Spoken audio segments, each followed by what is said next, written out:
গত 15-20 বছরে পৃথিবীর কত কিছুই তো বদলে গেল। বিশ্ব ক্রিকেটেও পরিবর্তন কম হয়নি, কিন্তু ধ্রুবতারার মতো স্থির হয়ে কিং কোহলি থেকে গেছেন কিং কোহলি, যিনি রান তাড়া করার সময় বিস্ট মুডে চলে যান।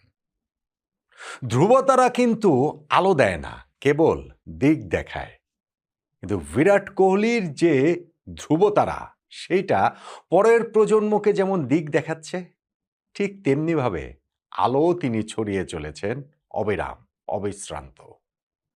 এই যে 37 পেরোনো বয়সে এসেও আইপিএলে এই সিজনটাতেও কি ক্রিকেটটা খেলছেন রে ভাই। আজকে তো তিনি সেঞ্চুরি করে ফেললেন। বিরাট কোহলি আগের ম্যাচটাতে 0 রানে আউট হয়েছেন, তার আগের ম্যাচেও 0 রানে আউট হয়েছেন। সর্বশেষ 2টা ম্যাচে 0 রানে আউট হওয়া বিরাট কোহলির সামনে আজকে ডাকের হ্যাটট্রিকের আশঙ্কা ছিল, কিন্তু সেইটাকে তুড়িতে উড়িয়ে দিয়ে সেঞ্চুরির আনন্দে ভেসে গেলেন কিং কোহলি। রয়্যাল চ্যালেঞ্জার্স বেঙ্গালুরুকে 6 উইকেটে জিতিয়েছেন কলকাতা নাইট রাইডার্সের বিপক্ষে। বিরাট কোহলির লনজিভিটি বলেন, তার ক্রিকেটেও ক্যারিশমা বলেন, তার ব্যাটসম্যানশিপ বলেন, সেইটার আরও একটা স্বাক্ষর হয়ে রইল কোহলির এই অপরাজিত সেঞ্চুরির ইনিংসটি। আজকের এই ম্যাচটা টার্নিং পয়েন্ট কোনটা, সেই আলোচনা এটা তো করবো। দেখেন, বিরাট কোহলি যখন থাকেন তখন তাকে নিয়েই আলোচনাটা অনেক বেশি হয়। গত ম্যাচে তিনি 0 রানে আউট হওয়া সত্ত্বেও তাকে নিয়ে আমি একটা বড় অংশ আলোচনা করেছিলাম, কেননা ওই মুম্বাই ইন্ডিয়ান্সের বিপক্ষে ম্যাচের লাস্ট ওভারে ডাগ আউটে বসে থাকা কোহলির যে রিয়াকশন, তার ওই হতাশা, তার ওই উল্লাস, তার ওই আনন্দ, ওইটাই বুঝিয়ে দেয় ক্রিকেটের প্রতি এখনও তার কতটা তীব্র আবেগ রয়েছে। কিন্তু গত 2টা ম্যাচে যে রান পাননি, সেটাও তার মাথায় ভালোভাবেই ছিল, যেই কারণে আজকের ম্যাচে প্রথম সিঙ্গেলটা নিয়ে তিনি নিজেই সেলিব্রেট করলেন, এবং সেই সেলিব্রেশনটা শেষে গিয়ে দেখল সেঞ্চুরিতে। রয়্যাল চ্যালেঞ্জার্স বেঙ্গালুরু এই জয়ের মাধ্যমে প্লে অফে ওঠারটা প্রায় নিশ্চিত করে ফেলেছে, মানে আরও এক ধাপ তারা এগিয়ে গিয়েছে। 12 ম্যাচে তাদের 8ম জয়ে 16 পয়েন্ট নিয়ে গুজরাট টাইটান্সেরও পয়েন্ট 16, তবে নেট রান রেটে এগিয়ে থাকার কারণে আরসিবি এখন পয়েন্ট টেবিলের 1 নম্বরে রয়েছে। অন্যদিকে কলকাতা নাইট রাইডার্স টানা 4 জয়ে প্লে অফের যে সম্ভাবনাটা উজ্জ্বল করেছিল, তার আগে একটাও ম্যাচ যে তারা জিততে পারছিল না। প্রথম 6 ম্যাচের মধ্যে বৃষ্টিতে খেললো, কেবল একটা ম্যাচ ভেসে গিয়েছিল, সেই তারা এই ম্যাচটায় হেরে গিয়ে একটুখানি হোঁচট খেল। 9 পয়েন্ট নিয়ে এখন কলকাতা রয়েছে পয়েন্ট টেবিলে। প্লে অফটা তাদের এখনও প্রবল অনিশ্চয়তার মধ্যে। দেখেন, টার্নিং পয়েন্টের আলোচনাটা করছিলাম, এবং সেখানে বিরাট কোহলির বাইরে কি কোনো আলোচনা রয়েছে? কলকাতা নাইট রাইডার্স তার আরসিবির সামনে 193 রানের টার্গেটটা ছুড়ে দিয়েছিল। সেইখানটাতে পাওয়ার প্লেতে 1 উইকেটে 66 রান তুলে ফেলে আরসিবি, শুধুমাত্র জ্যাকব বেথেলের উইকেটটা হারিয়ে। বিরাট কোহলির কথা বলছিলাম যে প্রথম ওভারেই তিনি একটা সিঙ্গেল নিয়ে নিজেই সেটা সেলিব্রেট করলেন। সেকেন্ড ওভারে তিনি 4টা বাউন্ডারি মারলেন, এর মধ্যে লাস্ট 3 বলে টানা 3টা বাউন্ডারি মারলেন, বুঝিয়ে দিলেন যে এই জায়গাটাতে তিনি যে টাচে রয়েছেন, ফর্মে ফিরে এসেছেন। ওই লিটল হিকআপটা পেরিয়ে পরপর 2টা ডাকের সেই হতাশাটা তিনি পেছনে ফেলেছেন, এবং তারপরে তাকে আর পেছনে তাকাতে হয়নি।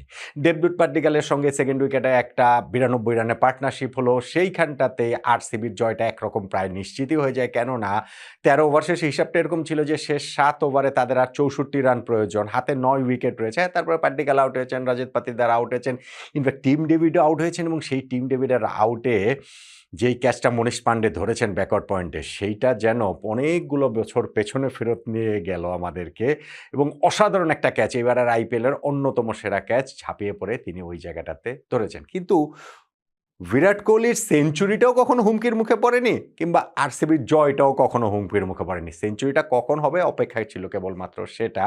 ফাইনালি গিয়ে তিনি সেটা করলেন। 32 বলে 50 করেছেন, 58 বলে তিনি সেঞ্চুরি করেছেন, এবং সেইখানটাতে ধরেন 90s যে তিনি ঢুকেছেন, স্ট্রেট যেইটা একটা ছক্কা মারলেন, চোখে লেগে থাকার মতো। সেইখান থেকে মিড উইকেটের উপর দিয়ে যে আরেকটা ছক্কা মেরে 98তে পৌঁছে গেলেন, চোখে লেগে থাকার মতো। 19তম ওভারে একটা সিঙ্গেল নিয়ে তিনি নিজের সেঞ্চুরিটা পূরণ করলেন। আইপিএলে এইটা তার 9th সেঞ্চুরি। বিরাট কোহলি আজকের এই ম্যাচটাতে আরও কিছু রেকর্ড করেছেন। আইপিএলে এইটা তার 279 নাম্বার ম্যাচ। আইপিএলের ইতিহাসে সর্বোচ্চ ম্যাচ খেলার রেকর্ডটা এখন কেবলমাত্র তার হয়ে গেল, যেইটা এতদিন ছিল এককভাবে মহেন্দ্র সিং ধোনির। লাস্ট ম্যাচটাতে কোহলি এবং কোহলির আরসিবি, রোহিত শর্মার মুম্বাই ইন্ডিয়ান্স যে মুখোমুখি হয়েছিল, সেখানে কোহলি এবং রোহিত দুইজনই মহেন্দ্র সিং ধোনির পাশে বসেছিলেন। এই ম্যাচটাতে তাকে ওই দুজনকে ছাড়িয়ে গিয়ে কোহলি এখন আইপিএলের সর্বোচ্চ ম্যাচ খেলা তার হয়ে গেল। এবং টি-20 ফরম্যাটে বিরাট কোহলির 14,000 রান আজকে পূর্ণ হলো। ওয়ার্ল্ড ক্রিকেটে এর আগে টি-20 ফরম্যাটে 14,000 রান পূর্ণ করেছেন আর মাত্র 5 জন batsman: Chris Gayle, Kieron Pollard, Alex Hales, David Warner এবং জশ বাটলার। কিন্তু কোহলির যেটা রেকর্ড, একটা তো প্রথম ভারতীয় হিসেবে 14,000 রান পূরণ করলেন টি-20তে, আর বিশ্ব রেকর্ড যেটা, সেটা হচ্ছে গিয়ে সবচেয়ে কম ইনিংস খেলে তিনি এই রেকর্ডটা করলেন। সেইটা ক্রিস গেইলের, যেটা ছিল 423 ইনিংসে, সেটাকে বিরাট কোহলি কত 409 ইনিংসে মনে হয় তিনি সেটাকে আসলে এই 14,000 রানের মাইলফলকে পৌঁছে গেলেন, যখন তিনি 78 রানে পৌঁছেছেন। কিন্তু 78-এ পৌঁছে তো আর তিনি থাকেননি, তিনি সেটাকে সেঞ্চুরিতে কনভার্ট করেছেন, দলকে তিনি জিতিয়েছেন এবং ওই অরেঞ্জ ক্যাপ থেকেও আর খুব একটা দূরে তিনি নাই, 3 নম্বরে এখন রয়েছেন। সো তার সামনে আর কেবলমাত্র হাইনরিক ক্লাসেন এবং সাই সুদর্শন রয়েছেন। অত বেশি পার্থক্য না। অরেঞ্জ ক্যাপটাও কোহলির মনে হয় আবারও তিনি এই আইপিএলের মধ্যেই রিগেইন করে ফেলবেন। সো বিরাট কোহলি যে এই ইনিংসটা, তার যে একটা মাস্টার ক্লাস, এই যে আবার রান তাড়ার ক্ষেত্রে মাথা ঠান্ডা রেখে ক্যালকুলেশনটা করে কোন সময় রিস্ক নিতে হবে, কোন সময় হচ্ছে গিয়ে অ্যাঙ্কর করতে হবে, পুরো যে ইনিংসটা তিনি সাজালেন, সেইটা আমি বলছিলাম উত্তর প্রজন্মের কাছে আরও একটা শিক্ষণীয় ইনিংস হিসাবেই থেকে যাবে। দেখেন, কলকাতা নাইট রাইডার্স যে 192 রান করেছিল, রানটা কিন্তু খারাপ না।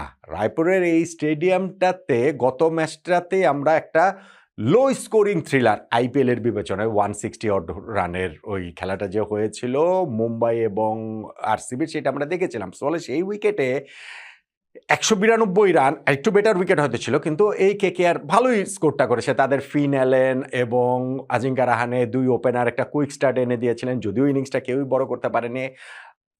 রাঘবংশীকে কেন্দ্র করে তাদের ইনিংসটা আবর্তিত হয়েছে, যিনি 71 রানের একটা ইনিংস খেলেছেন এবং শেষে গিয়ে ক্যামেরন গ্রিনও আসলে কিছু রান করলেও স্ট্রাগলই করেছেন, কিন্তু শেষে গিয়ে 29 বলে 49 রানের একটা ইনিংস খেলেছেন রিঙ্কু সিং, যেই কারণে কলকাতার স্কোরটা 192 পর্যন্ত পৌঁছে যায় এবং তারা ভেবেছিল হয়তোবা এইখানটাতে তারা ম্যাচ জেতার চান্স তাদের রয়েছে, টানা পঞ্চম জয়ের চান্স কলকাতার রয়েছে। কিন্তু সেটা তো আর হলো না, কেননা গত 2 ম্যাচে 0 রানে আউট হওয়া বিরাট কোহলি রান তাড়ার সময় আরও একবার বিস্ট মুডে চলে এলেন, আরও একবার বিস্ফোরক একটা সেঞ্চুরি করলেন, আরও একবার দলের জয় নিশ্চিত করেই তিনি ক্রিজ ছাড়লেন। এই ম্যাচটা তাহলে টার্নিং পয়েন্ট কোনটা? একটা আপনি মোটা দাগে বলতে পারেন যে গত 2টা ম্যাচে খারাপ করার কারণে কোহলির ভিতরে ভালো করার যে তাড়নাটা, এবং তিনি এটা করবেন, এর পক্ষে আপনি বাজিও লাগতে পারতেন। সো ওইটাকে আপনি একটা বলতে পারেন। কিন্তু আমি যদি আরেকটু স্পেসিফিক হই, এই ইনিংসটার ক্ষেত্রে তার একটা লাইফের মতো কিন্তু কোহলি পেয়েছিলেন পাওয়ার প্লের মধ্যেই, যখন তার রান ছিল 21, কাভারের উপরে দিয়ে বল উড়িয়ে মারতে চেয়েছিলেন এবং পাওয়েল কিন্তু বলটা পেয়ে গিয়েছিলেন 2 হাতে, কিন্তু ধরে রাখতে পারেননি, স্লিপ করে বেরিয়ে গিয়েছিল। 21 রানে বিরাট কোহলিকে আউট করতে পারলে হয়তোবা কলকাতা নাইট রাইডার্সের এই ম্যাচ জয়ের একটা চান্স থাকলেও থাকতে পারত। যখন সেই সুযোগটা তারা মিস করেছে, কোহলি তো আর মিস করতে পারেন না এবং এই ম্যাচে তিনি সেঞ্চুরিটাও মিস করেননি। এইবারের আইপিএলে প্রথম সেঞ্চুরি, আইপিএলে সব মিলিয়ে নবম সেঞ্চুরি, এবং যেটা বললাম আইপিএলের সর্বোচ্চ ম্যাচ খেলার রেকর্ড, টি-20 ফরম্যাটে 14,000 রান ষষ্ঠ ক্রিকেটার হিসেবে, দ্রুততম ইনিংসের হিসাবে এই 14,000 রানে তিনি পৌঁছে যাওয়া এই ম্যাচটা কোহলির এই কীর্তিধন্য যেই ম্যাচে আরসিবি 6 উইকেটে হারিয়ে দিল কলকাতা নাইট রাইডার্সকে, সেইটাতে টার্নিং পয়েন্ট তাই 21 রানের সময় কোহলির ওই লাইফটাই। নাকি অন্য কিছু কি বলবেন আপনি?